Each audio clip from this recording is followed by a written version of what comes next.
Welcome to County Magazine, a chance to find out what's new across Fairfax County. I'm Brian Ashby. On this edition, we'll celebrate foster care at Family Fun Day. We'll lace up our skates for the Police versus Firefighters charity hockey game. We'll take in the sights and sounds of Asian Pacific Islander Day and meet the future of public health and the Public Health Youth Ambassador Program. Plus, a conversation between the owner of the legendary Celebrity Deli and Mason District Supervisor Andres Jimenez.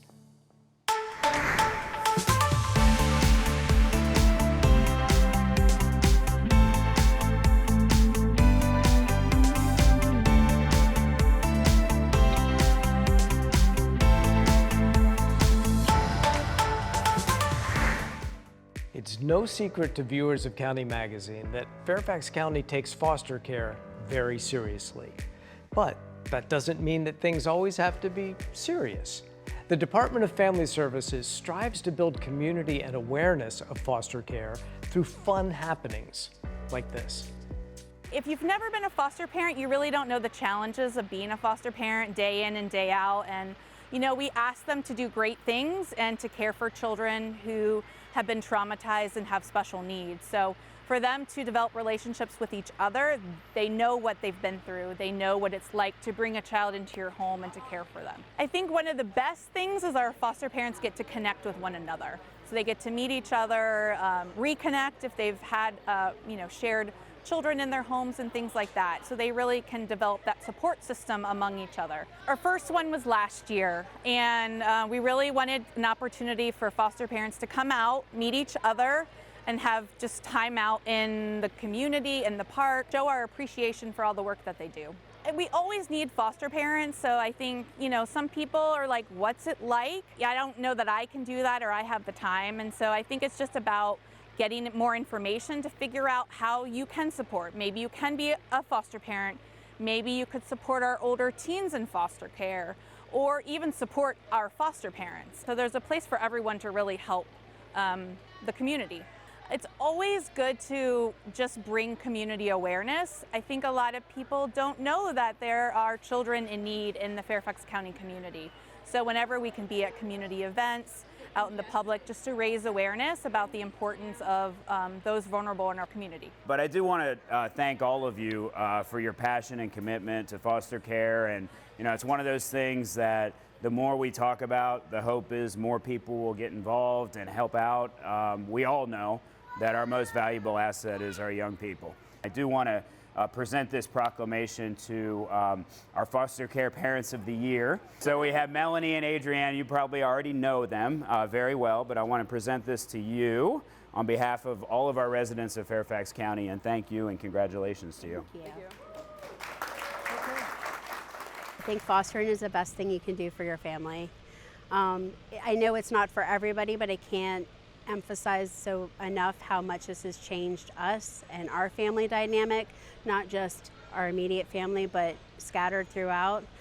It's very important to have a support group. Adrienne has been one to really advocate for this in our partnership, that, just to have somebody to ask questions to, kind of have like real life experiences. And also it's nice to kind of get the kids together and have kind of a little tribe of sorts. These events are great because we get to spend some downtime with our support staff, all of the county folks, and also meet other foster parents. And it's also so great to see all the kids run around and play and interact with each other. It's definitely important because it intentionally makes us focus on this is what we're doing right now, rather than just going about a Saturday like a normal, every day of the week. And so I think this is just like forcing us to be intentional about this. I think it's nice to kind of get out on personal time and have some downtime. A lot of the times that we're interacting with each other, it's very formal or it's purposeful. It's kind of nice to just be able to relax. And also I think that helps build a stronger relationship between the foster families and also the county. I just love seeing all of the workers that we've worked with throughout our time being foster parents, because different kids bring in different new crew, and so it's nice to see the people that helped us get involved, who know us so well on a very different level, and just to be able to hang out with them. And overall, I think foster families are just regular, normal people. We're just regular, normal people that you just see in the communities. Anyone can be a foster parent. I think sometimes foster parenting can be lonely. You know, these kids aren't always the easiest. They're not the most well-behaved all the time. They have some challenges and need a lot of structure. And so I think sometimes it's isolating, especially if other people in the community don't really understand foster care or really the nuances of taking care of children that aren't your own.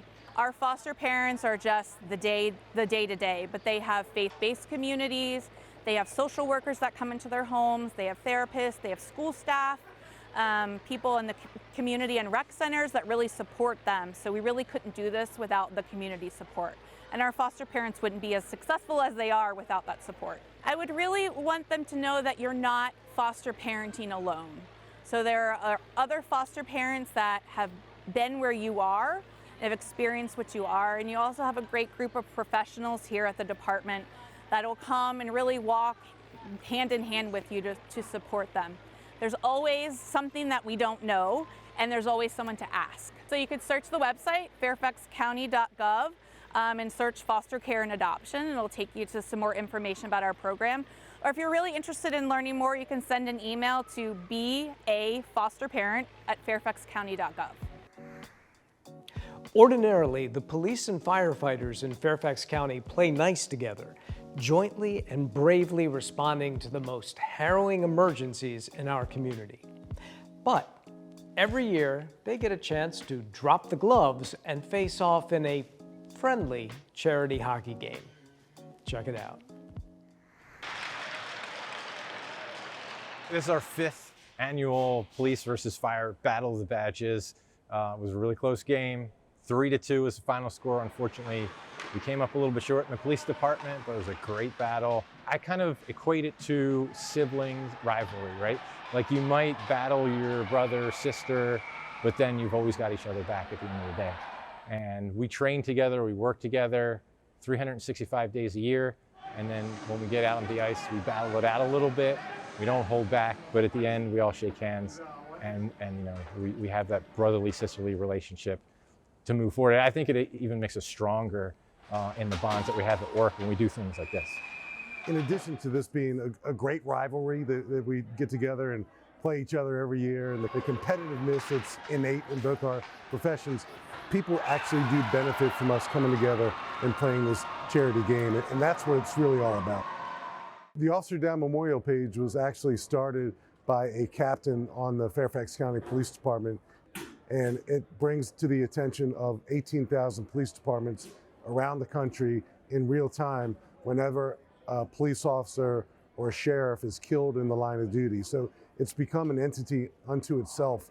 Occupational cancer is the most dangerous hazard we're exposed to. While occasionally firefighters do die in fires, tragically, we have more that are exposed to cancer and carcinogens in the workplace than anywhere else. Firefighters and cancer, unfortunately, go together. We just lost a firefighter to cancer. So it's a great cause, great benefit, great way for the community to come out and see our first responders in a relaxed atmosphere, a little friendly competition between police and fire. It's a game I look forward to every year. I've skated with a bunch of guys on both these teams, and they're enjoying it. One of the things that we do in the police department on a regular basis is we're constantly reaching out to the public so they get to know us before they need us.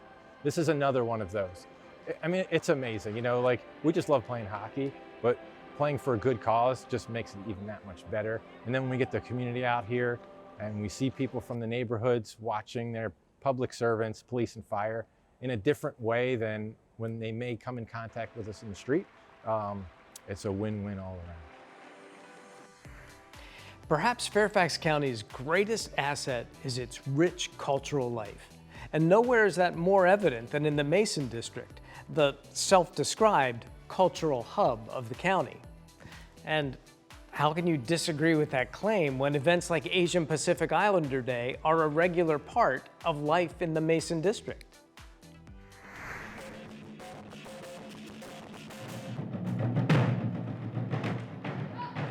We are here at the Asian American, Native Hawaiian, and Pacific Islander Heritage Celebration here at Mason District Park. And we are so happy to be here to celebrate all of the vibrant communities that make Fairfax County such an amazing place to live. Oh, we have so much in store for everyone today. We have over 30 vendors that will be sharing information, resources, arts and crafts, and food, which everyone loves. And we have over 20 performers who are going to be showcasing various different cultural performances throughout the day. So my responsibility today as a performer for Lac Lam Quan, we are going to be performing a traditional Vietnamese dance called Lion Dance, which is used to spread good luck, good fortune, and well wishes to people. Specifically during this month of Asian American Pacific Islander, we get a lot more performances to come out and show the kids what our culture is and represent it really proudly. There is so much for everyone here. We have a group called Community Arts for Everyone, or CAFE for short, and they will be showcasing 13 different artists that are bringing their crafts, their artistry to showcase and sell today. We also have several different Fairfax community agencies that will be sharing information and resources for our community members, and we also have nonprofit organizations that are also going to be sharing about the amazing services that they provide.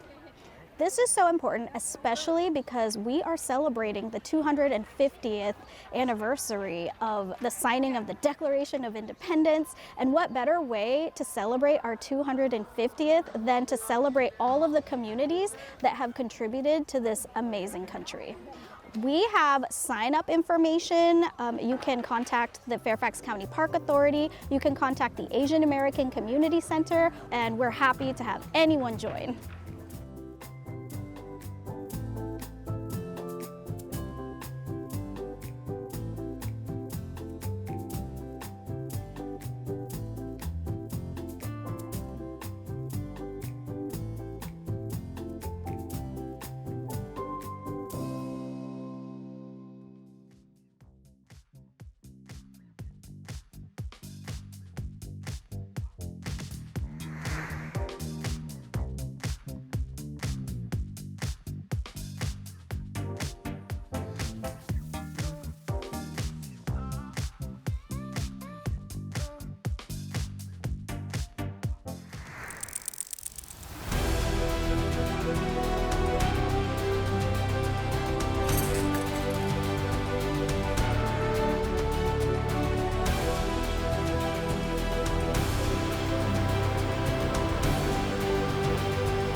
Our health department is key to protecting, promoting, and improving the health and quality of life for everyone in Fairfax County. They also recognize that children are the future. That's why they've taken giant steps to ensure that public health is in good hands for years to come.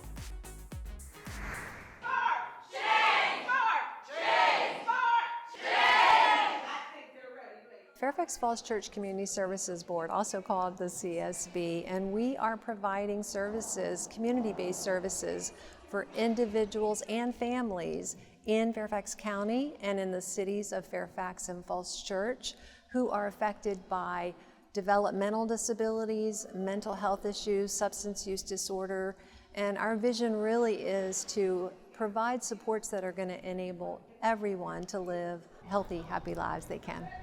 We know there's a national shortage of behavioral health care workers, and so our goal for this program is to bring awareness, to spark awareness for young minds so that they learn about careers in the behavioral health care field. We believe that we are building a pipeline of our future candidates. So the Public Health Youth Ambassador Program is a program for Fairfax County high school students in grades 10 through 12, where they learn about public health and opportunities for secondary school and in careers within that realm. So students get the opportunity to learn from two wonderful curriculums, and they get to learn about the wide world of public health and opportunities for them within that spectrum. Public health is a team sport, and it works best when everyone is engaged and is doing their part. And I want to encourage you, if you go to one of your sessions and you think you might have follow-up questions, ask the presenter for contact information. Be bold, lean in. You absolutely have our team here to support you and provide you with whatever information you're seeking today and ongoingly. So Spark is a cornerstone event for this Public Health Youth Ambassador Program. It's a cross-agency partnership between the Community Services Board and the Health Department. So they're going to be with us all day for a fun, interactive learning day. Experiencing an event like Spark is wonderful for the kids because they get a chance to enjoy simulations that show them real-world circumstances, and they also get to interact with professionals and hear about their backgrounds and get a chance to frame their own careers based on the same. This event really started from a need within our students. So every single year, our Public Health Youth Ambassadors are asked to create a community health project. And in this project, they have the opportunity to identify a problem within their community and propose a community-oriented, sustainable solution. And every single year, we saw the students saying mental health and substance misuse. And so we really saw this as an opportunity. And when we partnered with the CSB, it gave us the opportunity to not only connect this topic, but connect the students to systems that were doing real work to create sustainable change in communities. And so it was my responsibility to look at that need and think about how can we translate that from a need to an actual meaningful learning experience for our students. The students were engaged in intentional activities to help them understand behavioral health.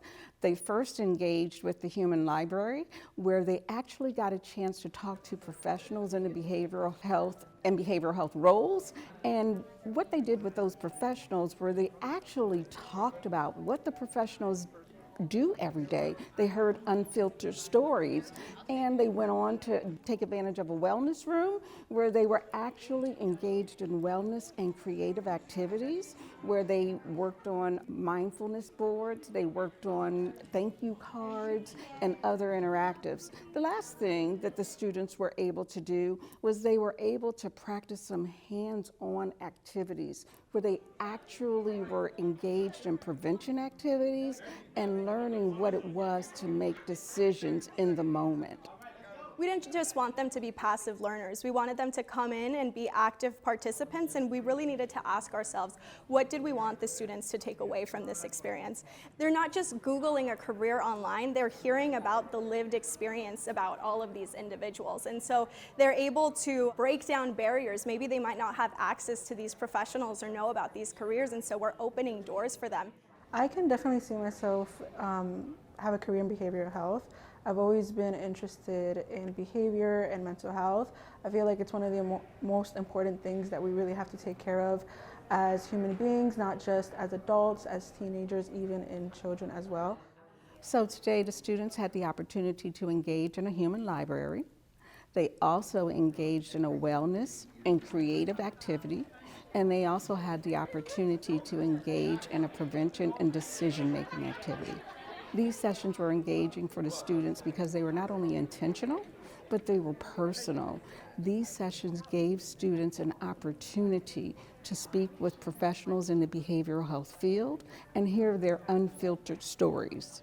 My favorite part of today was the vision boards. It really helps me remember what I want for my future. It helps me reassure myself that I'm getting prepared as of right now to do what I want to do in the future. And once again, like a reassurance, I can see myself in a vision board where I want to see myself in the next coming weeks, months, and even years. I really like doing the thank you cards because I really like crafts. I think it's a really therapeutic thing for me, and it's a really good way to just relieve stress.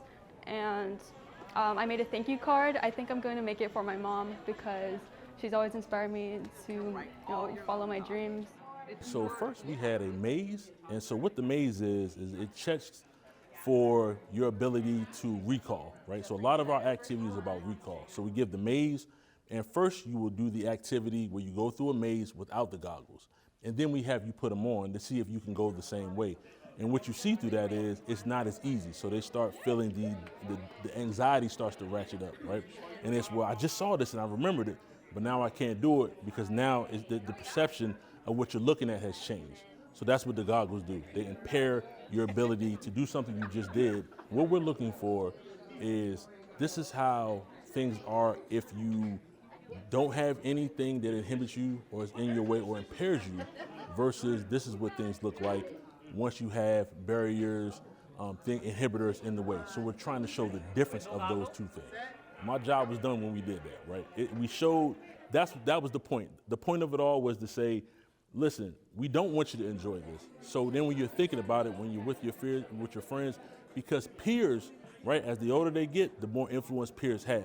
But them having their individual experience, we hope that these experiences stay with them, so when they're out, at least they have perspective and they have something to hold on to, like, you know what, that may not be the best decision. We had to do a driving exercise with drunk driving goggles, and that just really showed to me how dangerous it is that some people drive under the influence of alcohol and other drugs. When I tried it without drunk goggles, it was like I could see everything properly and it was easier to drive, but once I put on the goggles, it was like tripping me up a bit. It felt like everything was like close up or everything was like falling apart, you know? I really think that there are two things that we're hoping to do. We're hoping to make sure that they're able to see themselves differently when they walk out of the space that they shared with us, and then also open the door to new possibilities. And so with those skills, we're hoping that they take it and know with certainty and confidence that they are people who can create change in their community. This was a partnership that they came into and helped to just make it the capstone event that we were hoping it to be. So they were absolutely delighted. They smart. So if I had to describe today in one word, I would describe it as inspirational. If I could rate today, it'd be 10 out of 10 because it was super fun. I got to do crafts and I got to hang out with other alumni and such. Absolutely, I would recommend this program just because it gives you such a wide variety of information that you can pick and choose from, and it gives you just a general knowledge of all things public health and more specifically mental health. If I had to rate this event from 1 to 10, it would definitely be a 10.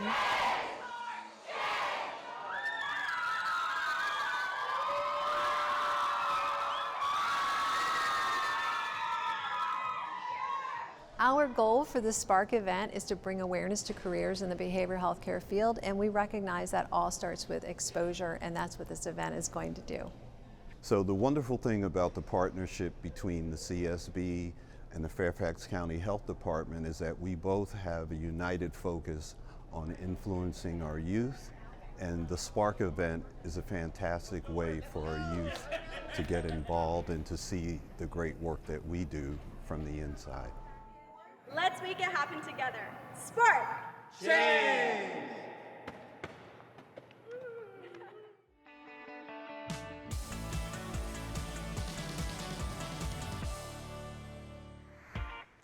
Now, let's go back to the Mason District and get some more of that culture we were talking about. This time, we find ourselves at the longest-running Jewish delicatessen in Fairfax County, the Celebrity Deli. Our cameras followed Supervisor Jimenez to the legendary neighborhood restaurant for a chat with its owner. Hi everyone, this is Supervisor Andres Jimenez here in the Mason District. Today, we're at Celebrity Deli. We're so excited to be here. We're gonna talk a little bit with the owner about what makes Celebrity Deli so special.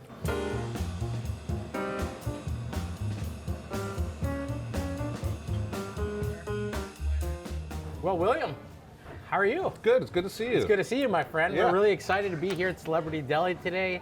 There's so much exciting things going on right here in the restaurant, but also some things we'll talk about, such as being nominated for the Rammies. We are so excited for you all, and we'll get into that and how to vote and make sure that you guys come on top. But tell me about the Celebrity Deli. What makes Celebrity Deli special? I know it's been around for over 50 years, so talk to me a little bit about that. Yeah, we just had our 51st anniversary on May 1st. That's so great. It's been really surreal, especially when you consider where we came from. Like, my father-in-law started this in 1975, Chuck Rossler.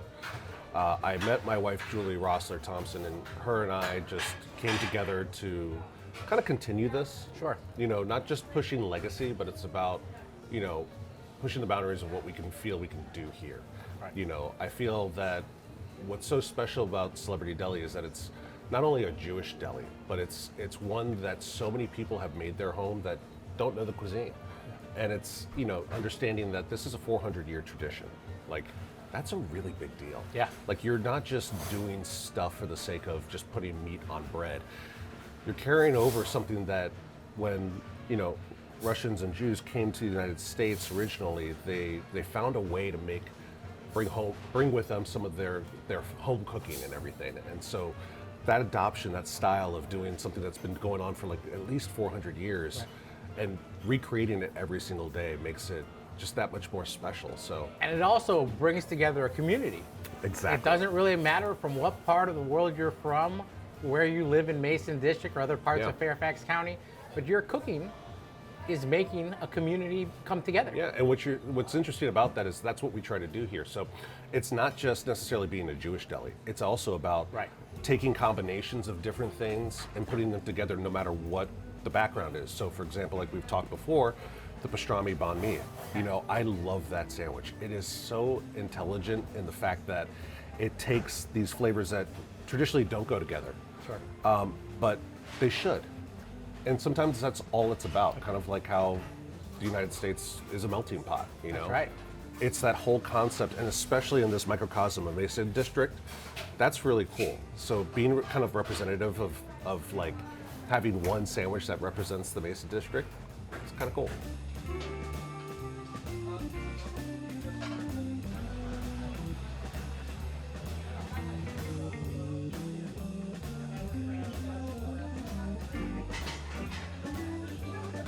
When you walk in here, you see folks walking out, they all have smiles on their faces. And I think that that's really what embodies what makes Celebrity Deli so special, is that you're bringing together different communities within this region, but you're also making people come together, talk, have a good time, and walk out smiling. Yeah, I think it's a beautiful thing. You know, if you come in here, we want you to feel like this is not just a restaurant, it's your home away from home.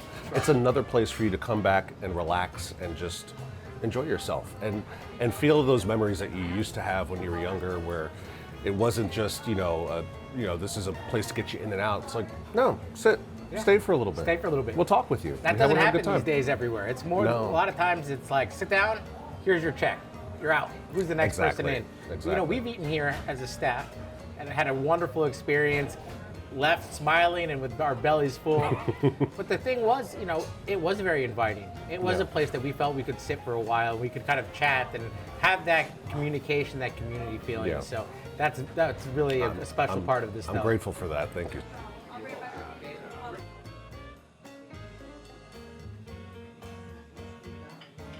This year, as we mentioned right at the beginning, Celebrity Deli has been nominated for a Rammy. What's really cool is that this is such a trippy experience to even be nominated, along with so many Michelin Bib Gourmand winners, James Beard Award winners, and it just shows that when you really care about food, no matter where you come from, kind of like the people in this region, you can make something amazing. And the fact that we're being even recognized alongside them is just a beautiful, beautiful experience. Local businesses here, as you know, we are going to be doing our 3rd annual restaurant week, and we know you're going to be participating, which we're extremely excited about.